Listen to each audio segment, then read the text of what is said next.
Hello friends, स्वागत है आपका अपने यूट्यूब चैनल दिप्पी एजुकेशन में। आज मैं आपको पढ़ाने जा रही हूँ कक्षा 7वीं सामाजिक विज्ञान। इस पुस्तक का नाम है आपका हमारा अतीत। बच्चों, आज हम इसका फर्स्ट चैप्टर कंप्लीट करेंगे। देखिए बच्चों, पार्ट 1 जिसका नाम है प्रारंभिक कथन, 1000 वर्षों के दौरान हुए परिवर्तनों की पड़ताल। तो चलिए बच्चों, चलते हैं इसके प्रश्न उत्तर की तरफ। देखिए बच्चों, प्रश्न क्रमांक पहला है आपका, अतीत में विदेशी किसे माना जाता था? इसका उत्तर है आपका, मध्यकाल में गांव में आने वाला कोई भी अनजान व्यक्ति समाज और संस्कृति का अंग ना हो तो वह विदेशी कहलाता था। प्रश्न क्रमांक दूसरा है आपका, नीचे उल्लिखित बातें सही हैं या गलत बताइए। का है आपकी, सन 700 के बाद के काल के संबंध में अभिलेख नहीं मिलते थे, तो इसका आंसर है सही, नहीं मिलते थे। अगला है आपका, इस काल के दौरान मराठों ने अपने राजनीतिक महत्व की स्थापना की, तो इसका आंसर है सत्य, सही। ग वाला है आपका, कृषि केंद्रित बस्तियों के विस्तार के साथ कभी कभी वनवासी अपनी जमीन से उखाड़ बाहर कर दिए जाते थे, तो इसका आंसर आएगा सही। अगला है घ वाला आपका, सुल्तान गयासुद्दीन बलबन असम, मणिपुर तथा कश्मीर का शासक था, तो इसका उत्तर है आपका गलत, नहीं था।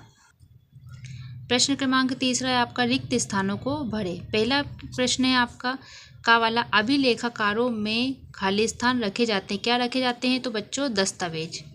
खा वाला है आपका, जियाउद्दीन 14वीं सदी का एक इतिहासकार था। गा वाला है आपका, आलू, मक्का, मिर्ची, चाय और कॉफ़ी इस उपमहाद्वीप में इस काल के दौरान लाई गई कुछ नई फसलें थीं।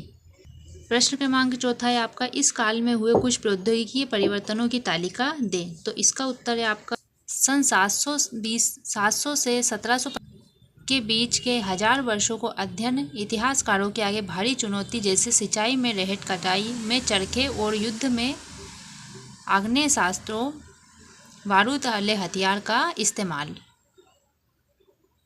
प्रश्न क्रमांक 5 है आपका, इस काल के दौरान हुए कुछ प्रमुख मुख्य धार्मिक परिवर्तनों की जानकारी दें।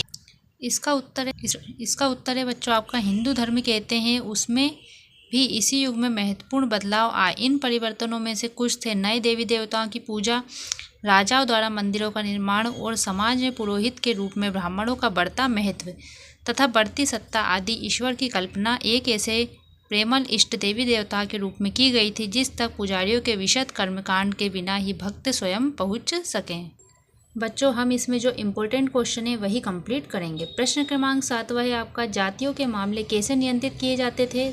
इसका आंसर है आपका, जातियों स्वयं अपने अपने नियम बनवाती हैं जिसकी वे जाति के सदस्यों के व्यवहार को नियंत्रित कर सकें। प्रश्न क्रमांक 8 है आपका, सर्व क्षेत्रीय साम्राज्य से आप क्या समझते हैं? बच्चों, अगर आपको वीडियो अच्छी लगे तो लाइक करें और चैनल को सब्सक्राइब करें। बच्चों, इस प्रश्न का उत्तर है आपका, जो अनेक क्षेत्रीय राज्यों से मिलकर बना हो वह सर्व क्षेत्रीय समाज कहलाता है, जैसे मुगल साम्राज्य, सल्तनत साम्राज्य आदि। तो बच्चों, इस पाठ के कुछ जो महत्वपूर्ण प्रश्न थे वह मैंने आपको कंप्लीट करा दिए हैं। अगर वीडियो अच्छी लगी हो तो लाइक करें और चैनल को सब्सक्राइब करें। मिलते हैं अगली वीडियो में पार्ट 2 के प्रश्न उत्तर हल के साथ। तब तक के लिए जय हिंद, जय भारत।